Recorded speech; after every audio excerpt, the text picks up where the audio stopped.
चले जाएंगे।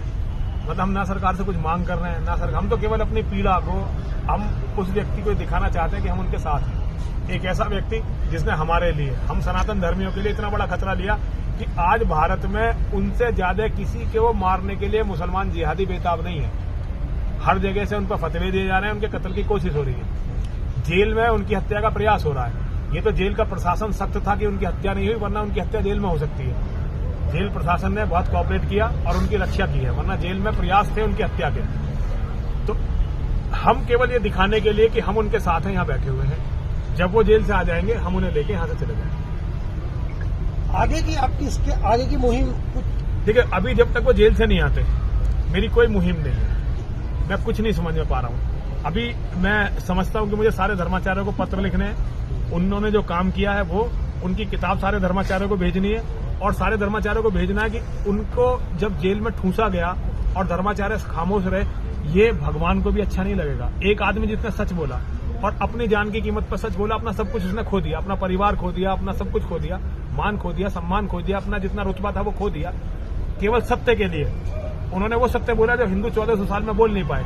और देखिए, इसका मैं ये नहीं कह रहा कि कोई अनर्गल प्रलाप कर रहा हूं। उनकी जो किताब है मोहम्मद, जो मोहम्मद के जीवन पर उन्होंने लिखी है, उस किताब को रुकवाने के लिए मौलानाओं ने केस लड़ा दिल्ली हाई कोर्ट में।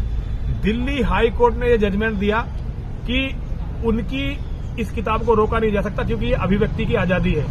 उन्होंने 350 इस्लामिक ग्रंथों को पढ़ के उनका रेफरेंस देकर ये किताब लिखी, लेकिन उसी बात पे यहाँ, उसी बात को कहने पे यहाँ उन्हें जेल में ठूसा गया, जमानत नहीं होने दी जा रही। तो ये पीड़ा है मेरी।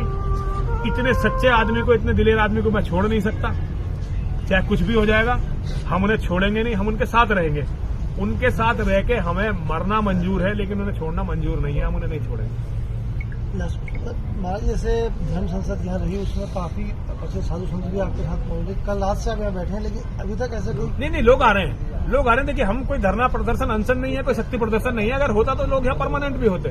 लोग आ रहे हैं, सब हमारा समर्थन कर रहे हैं, ऐसी बात नहीं। देखिए, जो लोग निकल के बिल्कुल भी नहीं आ रहे हैं वो भी ये जानते हैं कि हम अच्छा कर रहे हैं, और फोन पर सब लोग समर्थन दे रहे हैं। लोग कह रहे हैं स्वामी जी बहुत अच्छा काम कर रहे हो। तो किसी से हमें कोई शिकायत नहीं है, किसी से कोई दिक्कत नहीं है, सब अपना अपना काम कर रहे हैं, मैं अपना काम कर रहा हूँ। हम भीड़ भी इकट्ठा नहीं कर रहे हैं, वरना फिर दोबारा से मुकदमा लिखेंगे। अब आप यहाँ देखिए कि प्रशासन किस तरह से जो है यहाँ जाति पे उतरा हुआ है। देखिए, सारी दुनिया जानती है जितेंद्र नारायण सिंह त्यागी जी और हमारे खिलाफ जिन्होंने रिपोर्ट लिखवाई है, वो नौसाद वगैरह यहाँ के नशा माफिया हैं, वो यहाँ के बहुत बड़े माफिया हैं, और सत्ता के बड़े शीर्षस्थ जो यहाँ पे चेहरे हैं उनका उन्हें बरादस्त प्राप्त है। पूरा हरिद्वार शहर में, जो मुझे यहाँ जेल में जाके जानकारी हुई, हरिद्वार शहर में 2 व्यापार सबसे बड़े हैं, एक नशे का व्यापार और एक औरतों का धंधा। ये 2 सबसे बड़े व्यापार हैं जो इस धर्म नगरी में हो रहे हैं, और इससे बड़ा अधर्म नहीं हो सकता। जिन लोगों ने हमें जेल भिजवाया है वो इन धंधों को कंट्रोल करते हैं।